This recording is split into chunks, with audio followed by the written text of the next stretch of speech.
A bad dream. I lie awake, peeling dried red paint off my fingertips. Bob, who accidentally walked on one of my paintings, is licking his red paws. Every so often, I glance over at the empty ring. The claw stick glints in the moonlight. "Stop! No!" Ruby's frantic cries startle me. "Ruby," I call, "you're having a bad dream. You're okay. You're safe." "Where's Stella?" she asks, gulping air. Before I can answer, she says, "Never mind. I remember now." "Go back to sleep, Ruby," I say. "You've had a hard day."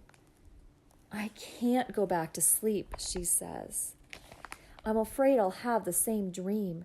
There's a sharp stick, and it hurt." I look at Bob, and he looks back at me. "Oh," Ruby says. "Oh, Mac." She puts her trunk between the bars.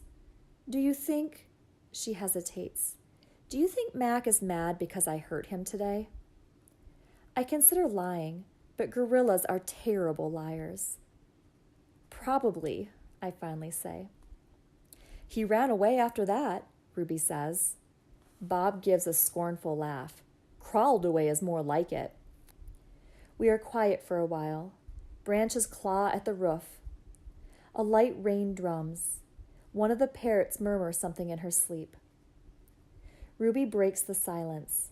"Ivan, I smell something funny."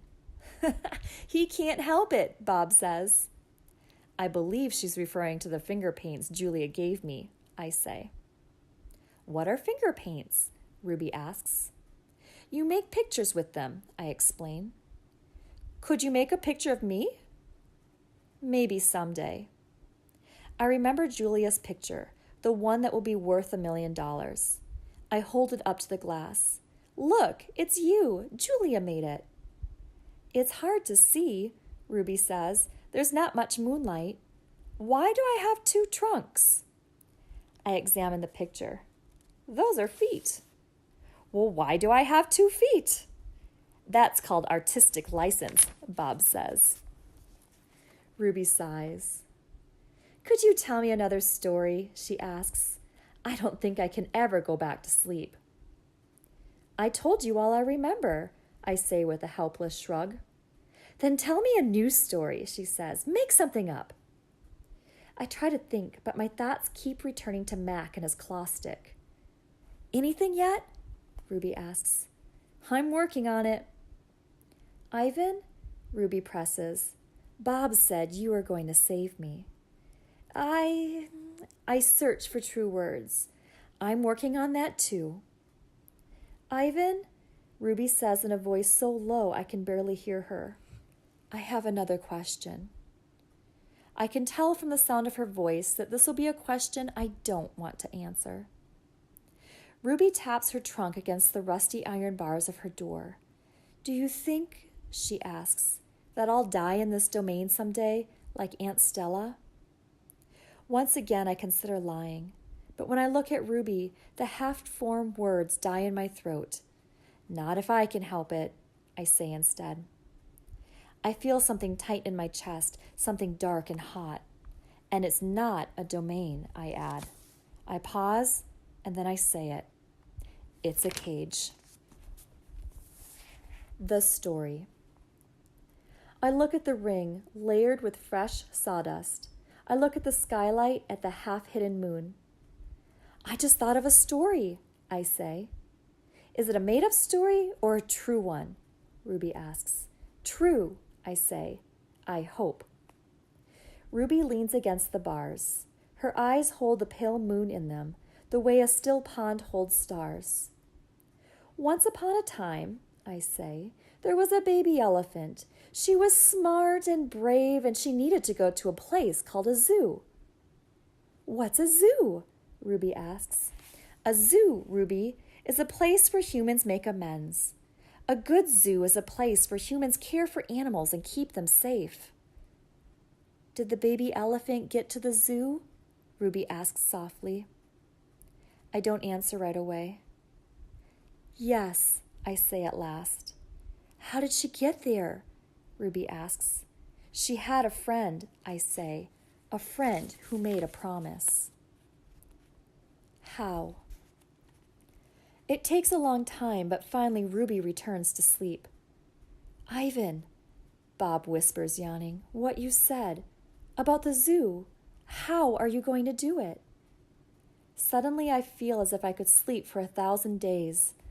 I don't know, I admit. You'll think of something, Bob says confidently, his voice trailing off as his eyes close.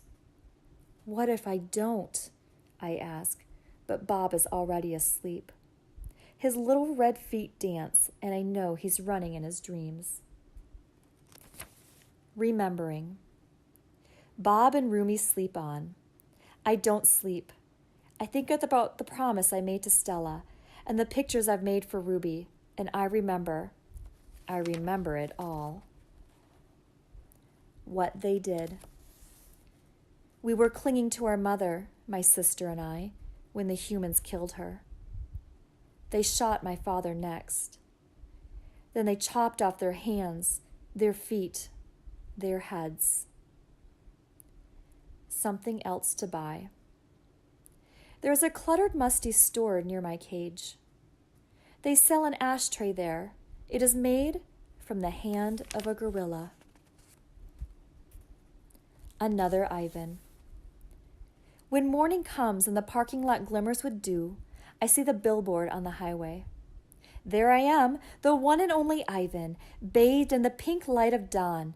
I look so angry, with my furrowed brow and my clenched fists. I look the way my father did the day the men came. I am, I suppose, a peaceful sort. Mostly I watch the world go by and think about naps and bananas and yogurt raisins. But inside me, hidden, is another Ivan. He could tear a grown man's limbs off his body. In the flicker of time it takes a snake's tongue to taste the air, he could taste revenge. He is the Ivan on the billboard. I stare at the one and only Ivan, at the faded picture of Stella, and I remember George and Mac on their ladders, adding the picture of Ruby to bring new visitors to the Exit 8 Big Top Mall and Video Arcade. I remember the story Ruby told, the one where the villagers came to her rescue. I hear Stella's kind, wise voice. Humans can surprise you sometimes. I look at my fingers, coated in red paint the color of blood, and I know how to keep my promise. Days. During the days, I wait. During the nights, I paint. I worry when Mac takes Ruby into the ring. He carries the claw stick with him all the time now. He doesn't use it. He doesn't have to. Ruby isn't fighting back anymore. She does whatever Mac asks.